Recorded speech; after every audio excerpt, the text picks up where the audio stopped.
ആ ദിവസം മുതൽ കുറേ നാൾ ഞാൻ അലഞ്ഞത് എല്ലാ വൈദ്യന്മാരുടെ അടുത്തും ഹോമിയോപ്പതി ഡോക്ടേഴ്സിൻ്റെ അടുത്തും വലിയ അറിയപ്പെടുന്ന വലിയ അലോപ്പതി ഡോക്ടേഴ്സിൻ്റെ അടുത്തൊക്കെ ചെന്നിട്ട് ഇതിന് എന്താണ് ചെയ്യേണ്ടത്, ഇവളെ രക്ഷിച്ചെടുക്കണമല്ലോ, എനിക്ക് എന്തും ഞാൻ കൊടുക്കാം, അവളെ രക്ഷിച്ചാൽ മതി എന്നുള്ള രീതിയിലുള്ള ഇതായിരുന്നു. അങ്ങനെ ഓടി അലഞ്ഞ് പല വൈദ്യന്മാരും എല്ലാവരും പറഞ്ഞു ഇതിനൊരു മരുന്നില്ല, ആയുസ് നീട്ടി കിട്ടണമെന്ന് പ്രാർത്ഥിക്കാൻ പറഞ്ഞു, അല്ലാതെ വേറെ ഒന്നുമില്ല എന്ന രീതിയിലാണ് എല്ലാവരും പറഞ്ഞത്. അങ്ങനെ പോയി ഒരു ഏപ്രിൽ 11 വന്നു എൻ്റെ പിറന്നാൾ. അന്ന് അവൾ വിളിച്ച് പറഞ്ഞു ഒരു സമ്മാനം വാങ്ങിച്ച് വെച്ചിട്ടുണ്ട്, വലിയ സന്തോഷമാണ്. അവൾക്ക് ഈ പഴയതുപോലെ ഞാൻ കളിയാക്കാൻ തുടങ്ങി. ആർട്ടിഫിഷ്യൽ ആണെങ്കിലും ഞാൻ കളിയാക്കാൻ തുടങ്ങി. മനസ്സിൽ വേദന ഉള്ളിൽ ഒതുക്കിക്കൊണ്ട് ഞാൻ അവളെ കളിയാക്കാൻ തുടങ്ങി. അവളെ കളിയാക്കി ഇതൊക്കെ പറഞ്ഞിട്ട് ഇതെന്താണെന്ന് വെച്ചാൽ ഏപ്രിൽ എനിക്ക് ആദ്യം ആര് തരുന്നതിന് മുമ്പും ആര് വിളിക്കുന്നതിനും അവൾ വിളിക്കും, ഞാൻ പറഞ്ഞില്ല. അപ്പോൾ ഈ സമ്മാനം ഇവിടെ എത്തണം, പക്ഷേ അവൾക്ക് ആ ഡ്രോയർ തുറക്കാൻ പറ്റുന്നില്ല. ഇവിടെ തലേദിവസമേ വാങ്ങിച്ച് വെച്ചതാണ്. അപ്പോൾ ആ പെയിൻ്റ് അടിച്ചിരുന്നു, ആ പുതിയ പെയിൻ്റ് അടിച്ചപ്പോഴത്തേ അത് കയറി പിടിച്ചിട്ട് ഇത് തുറക്കാൻ പറ്റുന്നില്ല അവൾക്ക്. അത് ഈ ഗിഫ്റ്റ് എടുക്കാൻ പറ്റുന്നില്ല. അവൾ ആകെ വിഷമിച്ചു. ഞാൻ പറഞ്ഞു നാളെ ആയാലും മതിയല്ലോ, വാങ്ങിച്ചല്ലോ, അപ്പോൾ എനിക്ക് തന്നതിന് തുല്യമാണ്, ഇനി എനിക്ക് തരേണ്ട ആവശ്യമൊന്നുമില്ല, നാളെ ഞാൻ വന്നെടുത്താം, അല്ലെങ്കിൽ ആരെങ്കിലും കൊടുത്താൽ എന്തെങ്കിലും ചെയ്യാം, നമുക്ക് എടുക്കാൻ പറ്റിയില്ല. ആ പിറന്നാൾ ഞാൻ ഒരിക്കലും മറക്കില്ല. കാരണം അന്ന് അവർ വാങ്ങിച്ച സമ്മാനം ഇന്നും ആ ഡ്രായ്ക്കകത്തുണ്ടാവണം. അവർക്ക് എനിക്ക് തരാൻ പറ്റിയിട്ടില്ല. അടുത്ത ദിവസം അവർ ആശുപത്രിയിലായി. ഏപ്രിൽ 12-ാം തീയതി അവർ ആശുപത്രിയിലായി. ഇവർക്ക് എനിക്ക് തരാൻ പറ്റിയില്ല എന്നുള്ള വിഷമത്തോടു കൂടിയാണ് പോകുന്നത്. അതിപ്പോഴും അവിടെ ഉണ്ടാവണം, എനിക്കറിയില്ല, എനിക്കിതുവരെ കിട്ടിയിട്ടില്ല. മെയ് 1-ാം തീയതി 20 ദിവസത്തോളം ആശുപത്രി കിടന്നു. മെയ് 1-ാം തീയതി മരിച്ചു. ഞാൻ എന്തുകൊണ്ടാണ് ഇന്നിപ്പോൾ ഇന്ന് ഈ റെക്കോർഡ് ചെയ്യുന്ന ദിവസം എന്ന് പറയുന്നത് ഏപ്രിൽ 25-ആണ്. ഒരു 5 ദിവസം കഴിഞ്ഞാൽ അവർ മരിച്ച ദിവസമാണ്. അപ്പോൾ ഈ സംഗതി, ഈ സബ്ജക്റ്റ് എന്നോട് പറഞ്ഞപ്പോൾ എൻ്റെ മനസ്സിൽ ആദ്യം വന്നത് മെയ് 1-ാം തീയതി പൊലിഞ്ഞുപോയ ആ നക്ഷത്രത്തെക്കുറിച്ചാണ്. അതാണ് ഞാൻ ഈ കഥ പറയുന്നത്. ഇനി ഒരു കാര്യം പറയാനുള്ളത്, ഞങ്ങൾ ഒരു 6-7 വർഷത്തെ ബന്ധമുണ്ടെങ്കിൽ ഞാൻ ഒരിക്കൽ പോലും ആ കുട്ടിയെ കണ്ടിട്ടില്ല. ഒരൊറ്റ പ്രാവശ്യം പോലും ഞാൻ അവളെ കണ്ടിട്ടില്ല. ഈ മരിച്ചു എന്ന വാർത്ത ആദ്യം അവരുടെ വീട്ടുകാരെ അറിയിക്കുന്ന എന്നെയാണ്. അപ്പോൾ ഞങ്ങൾ തമ്മിലുള്ള ബന്ധം എന്താണെന്നുള്ളത് മനസ്സിലാക്കാം. ഞാൻ ഓടുകയായിരുന്നു, അത് പറക്കുകയായിരുന്നു എന്നറിയില്ല. ഞാൻ നേരെ ആ ഹോസ്പിറ്റലിലോട്ട് പോയി. അവിടെ ആരുമില്ല. അവിടെ ഒരു മുറിയിൽ വെള്ള തുണിയിൽ കംപ്ലീറ്റായിട്ട് മുഖമൊക്കെ മറച്ച് കെട്ടിയിട്ടിരിക്കുന്ന ഒരു ബോഡി മാത്രമാണുള്ളത്. ആരുമില്ല, ബന്ധുക്കളോ ആരുമില്ല അവിടെ ഞാൻ ചെന്നിട്ട് നേഴ്സ് ചോദിച്ചു, നേഴ്സ് എന്നെ അവിടെ കൊണ്ടുപോയി. അപ്പോഴാണ് ഞാൻ കാണുന്നത് ഈ ബോഡി ഇങ്ങനെ കിടക്കുന്നത്.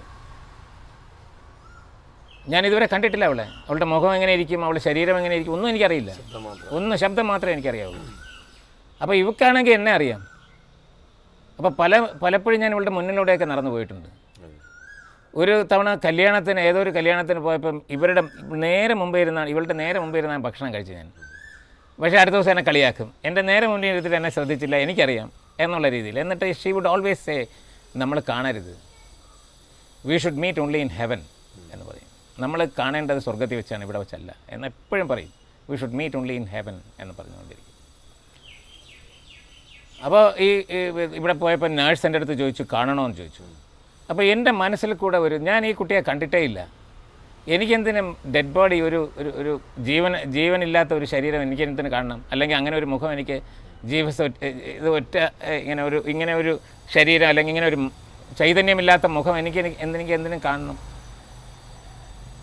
എന്നിങ്ങനെ ഞാൻ ആലോചിച്ചുകൊണ്ടിരുന്നപ്പം ആ നേഴ്സ് തന്നെ ഒരു തീരുമാനം എടുക്കുന്ന വണ്ണം പെട്ടെന്ന് മുഖത്തുള്ള തുണി ഇങ്ങനെ മാറ്റി. എന്നിട്ട് ഞാൻ അന്ന് ആദ്യമായിട്ട് പെർലിനെ കണ്ടു. പക്ഷേ ചൈതന്യത്തിന് ഒരു കുറവും ഇല്ലാത്ത ഒരു മുഖം, ഉറങ്ങുന്ന ഒരു മാലാഖയെ പോലത്തെ ഒരു പെൺകുട്ടി. അരയ്ക്ക് താഴെ അല്ലെങ്കിൽ ശരീരം മുഴുവൻ തളർന്നതാണെങ്കിലും ആ കുട്ടിയുടെ ചൈതന്യം ഞാൻ അവിടെ കണ്ടു. അന്ന് ആദ്യമായിട്ട് ഞാൻ പെർലിനെ കണ്ടാണ്. പിന്നെ ഞാൻ ആംബുലൻസിലോട്ട് കയറിയപ്പോൾ ആരും പറഞ്ഞാൽ വിശ്വസിക്കില്ല, ആംബുലൻസിൽ ഞാൻ മാത്രമേ ഉണ്ടായിരുന്നുള്ളൂ. ഇതെന്തുകൊണ്ട് ഇങ്ങനെയൊക്കെ സംഭവിച്ചു എന്നുള്ളത് എനിക്കറിയില്ല. അവർക്ക് ബന്ധുക്കളുണ്ട്, അവരുടെ സമുദായത്തിൽപ്പെട്ട ആൾക്കാരുണ്ട്, ഒക്കെ ഉണ്ട്, പള്ളിയിൽ നിന്ന് ആൾക്കാർ വന്ന് കൊണ്ടുപോകാം. പക്ഷേ ഈ ആംബുലൻസിൽ ഞാൻ മാത്രമായിരുന്നു. ഞങ്ങൾ അവിടെ പോയി കവടിയാറിൻ്റെ അടുത്തുള്ള അവരുടെ വീട്ടിൽ കൊണ്ട് ഇറക്കി. അവിടെ വച്ചപ്പോൾ ഞാൻ കാൽക്കൽ കുറേ നേരം ഇരുന്നു. എന്നിട്ട് കുറച്ച് നേരം കഴിഞ്ഞ് ഇവരെല്ലാവരും കൂടെ പള്ളിയിലുള്ളവരെല്ലാവരും കൂടെ ഈ ബോഡി കൊണ്ടുപോയിട്ട് ഒരു നവവധുവിൻ്റെ വേഷത്തിൽ കൊണ്ടുവന്ന് കിടത്തി. എന്തൊരു തേജസ്സാണ്! ആ അമ്മ എത്രമാത്രം ആഗ്രഹിച്ച് കാണും ഈ ഒരു വേഷത്തിൽ അവളെ കാണാനായിട്ട് ജീവിച്ചിരിക്കുമ്പോൾ. എന്നിട്ട് അമ്മ ഇങ്ങനെ കരയുകയാണ്, നിലവിളിച്ച്, മൂർത്തി സാർ വന്നിരിക്കുന്നിടയിൽ നിന്നെ കാണാൻ, നീ എണീക്ക് മൂർത്തി സാർ വന്നിരിക്കുന്നു എന്ന് പറഞ്ഞിട്ട് ഈ അമ്മ ഞാൻ കൊടുത്തിട്ടുള്ള ഈ സമ്മാനങ്ങളെല്ലാം ഇവർ പ്രത്യേകം ഒരു റാക്ക് ഉണ്ടാക്കിയിട്ടുണ്ട്, അതിൽ കൊണ്ട് വച്ചിട്ടുണ്ട്. അപ്പോൾ അമ്മയ്ക്കറിയാം.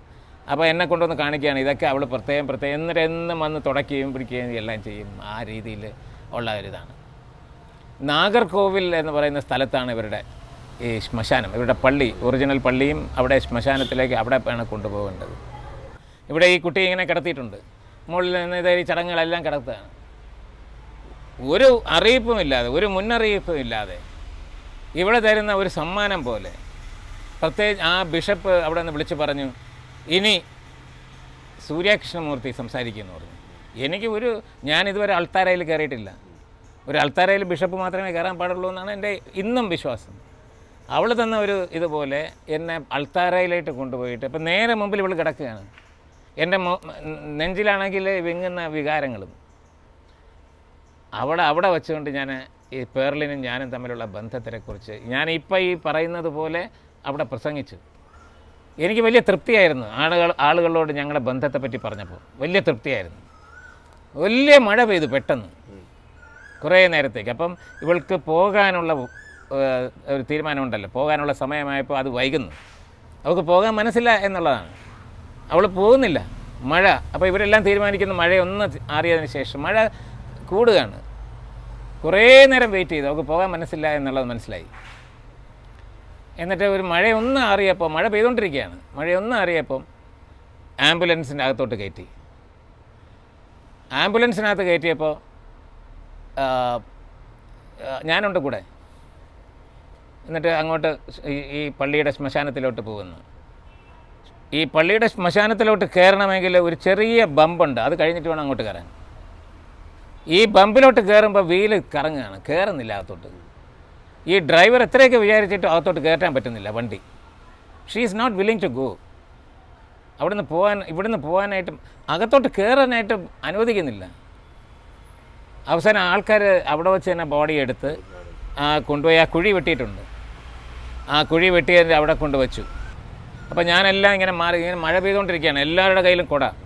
അപ്പോൾ ഇവളും നനയുകയാണ്, പുരോഹിതന്മാരെല്ലാം നനയുകയാണ്, അച്ഛന്മാരും എല്ലാവരും, ബിഷപ്പും എല്ലാം നനയുകയാണ്. ഇത്രയൊക്കെ കുട പിടിച്ചാലും നനയുന്നുണ്ട്. ഞങ്ങളും എല്ലാം നനഞ്ഞ് കുതിർന്ന് നിൽക്കുകയാണ്. എല്ലാം കഴിഞ്ഞു. കുഴിയിലോട്ട് ഇറക്കാനുള്ള സമയമായപ്പം അവൾ രണ്ടാമത്തെ സമ്മാനം എനിക്ക് തന്നു. അവളുടെ അമ്മ ഇന്നും ജീവിച്ചിരിപ്പുണ്ട്, അവരിവിടെ ഉണ്ട്. ഇപ്പം അവിടെ നിന്നുകൊണ്ട് ഉറക്കെ വിളിച്ച് പറഞ്ഞ് എല്ലാവരും മാറാൻ പറഞ്ഞു. അവളെ അവസാനമായിട്ട് കാണേണ്ടത് മൂർത്തി സാറാണെന്ന് പറഞ്ഞു.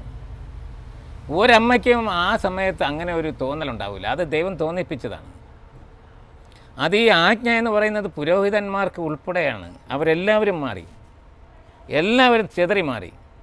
ഞാനും ഇവളും മാത്രം. ഇവളിങ്ങനെ താഴെ കിടക്കുകയാണ് പെട്ടിയിൽ, ഞാൻ അടുത്തുണ്ട്. ഞങ്ങൾ രണ്ടുപേരും കുടയില്ല, ആരും പിടിച്ചു തരാനില്ല. ഞങ്ങൾ രണ്ടുപേരും നനഞ്ഞുകൊണ്ട് പരസ്പരം കണ്ടുകൊണ്ടിരുന്നു. കുറേ നേരം അങ്ങനെ നോക്കിയിരുന്നിട്ട് ഈ എൻ്റെ അടപ്പ് ഒരു മൂടിയുള്ളത് എടുത്ത് ഞാനിങ്ങനെ അടച്ചു.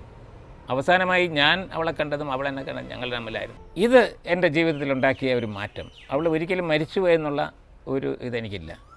എവിടെയൊക്കെ ഒറ്റപ്പെട്ടാലും അവൾ കൂടെ ഉണ്ട് എന്നുള്ള ഒരു വലിയ ധൈര്യവും ഊർജവും ഒക്കെ എനിക്ക് അവളിപ്പോൾ ഇന്നും തരുന്നുണ്ട്. അവളാണ് പേർലിൻ എന്ന് പറയുന്ന പെൺകുട്ടി. മെയ് 1-ാം തീയതിയാണ് അവൾ മരിച്ചത്.